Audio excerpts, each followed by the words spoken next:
Good evening. You're watching the news on Croatian television. Ahead of President Kolinda Grabar-Kitarović's visit to Russia later this month, a senior Sberbank official has announced that Moscow wants Croatia to pay off Agrokor's debt to the bank. The official claims that Croatia nationalized the Agrokor concern and is therefore responsible for its outstanding debts. Agrokor owes the Russian state-owned bank more than €1 million. This idea is unacceptable to me. That's all I can say at this time, because I haven't heard exactly what they said. But this idea won't fly. Croatia did not nationalize Agrokor, which means that the risk of doing business is assumed by those who chose to deal with Agrokor. This is not the citizens' debt, and this must not become the citizens' debt. In Parliament, votes on forming an investigative commission to look into Agrokor's demise and the appointment of Constitutional Court judges were put off until Wednesday.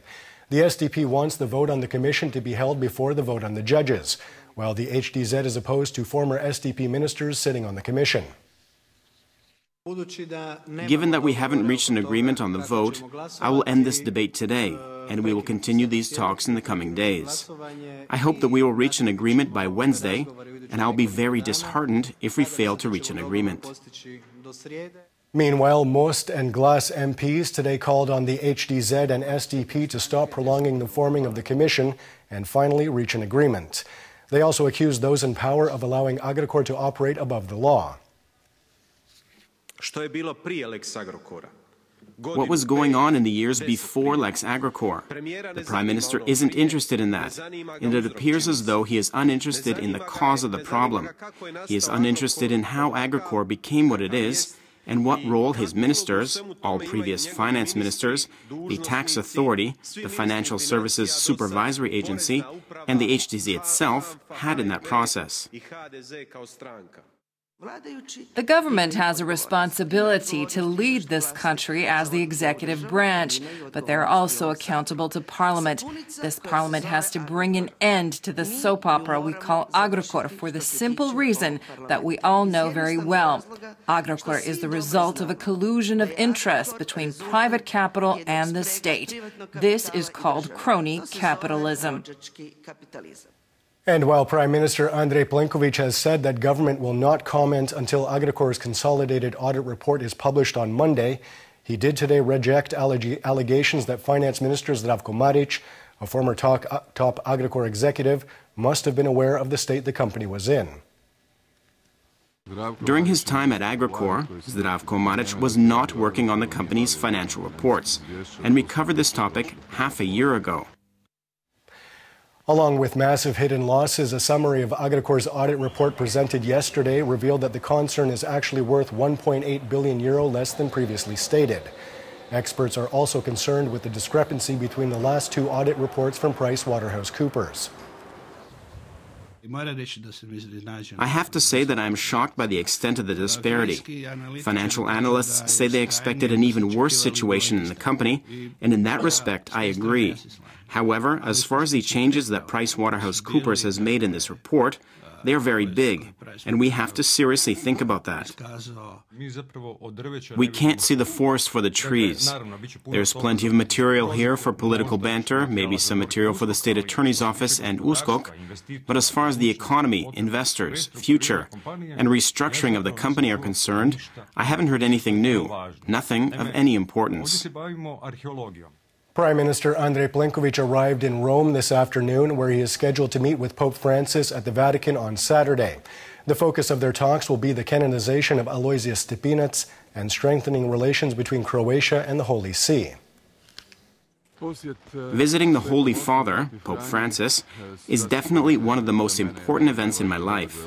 I expect to hear a message of encouragement from him, and of course, I plan to invite him to come to Croatia. Today marks the 26th anniversary of the bombing of Banski Dvori. On October 7, 1991, the Yugoslav Air Force attacked a number of targets in Zagreb, including the then official residence of President Franjo Tuđman. Tuđman survived, however, one civilian was killed and another 4 were injured in the attack. A few meters saved the entire state leadership from certain death. This was another key moment that sped up the process of Croatia's secession from Yugoslavia, declaration of independence, and international recognition. Citizens in Zadar mark the 26th anniversary of one of the most difficult days in the city's long history today. On October 6, 1991, Croatian defenders managed to stop the advancing Serb and JNA forces from entering the city. The Dračevac-Bokanjac line was the first line of defense. Unfortunately, the second line of defense was the sea and Italy, meaning that we were ready to die to the last to defend the city of Zadar. The 25th anniversary of the formation of the 5th Guards Brigade was marked in Vinkovci today. The legendary Slavonian Falcons fought on many fronts throughout the homeland war. More than 10,000 soldiers passed through the unit. After Vukovar and the Eastern Front, when the brigade was established here, we immediately shipped out to the Zadar hinterland and remained there until the summer of 1992, when part of the brigade was moved to the Southern Front, where we fought our most difficult battles and had our greatest loss of life. On a lighter note, actor John Malkovich will appear as the narrator in a musical to open the new season at the Lisinski Concert Hall tomorrow. In an exclusive interview for HRT, the famed Hollywood actor and director discussed his Croatian roots. That's a hard question to answer because I didn't really grow up with so much of a connection to Croatia because my grandparents didn't want their children to learn Croatian, and then they passed away when I was quite young, so really my relationship, my contact with Croatia happened quite late in life rather than in my childhood. Taking a quick look at sports, Marin Cilic is through to the semifinals of the ATP tournament in Tokyo, Japan, after disposing of American Ryan Harrison in straight sets, 6-2, 6-love. He plays Frenchman Adrian Manarino for a spot in the final.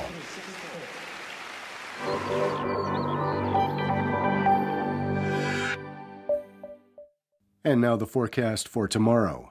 Partly sunny with some morning rain in the east and south of the country and fog in western reaches of the interior. The coast will see a moderate to strong northeasterly and northerly, reaching gale-forced and even hurricane-forced gusts in some places. Winds will die down on the northern Adriatic in the afternoon. Morning lows of 3 to 8 degrees Celsius inland, 9 to 13 on the coast, will give way to highs of 11 to 16 degrees in the interior, 17 to 22 on the Adriatic. The three-day forecast for the interior calls for partly sunny and dry weather on Sunday. The beginning of the week will see variable weather with some intermittent showers in western reaches of the interior. The coast will see predominantly sunny skies on Sunday. Passing moderate cloud cover on Monday and Tuesday will bring with it some intermittent showers on the northern and central sections of the coast.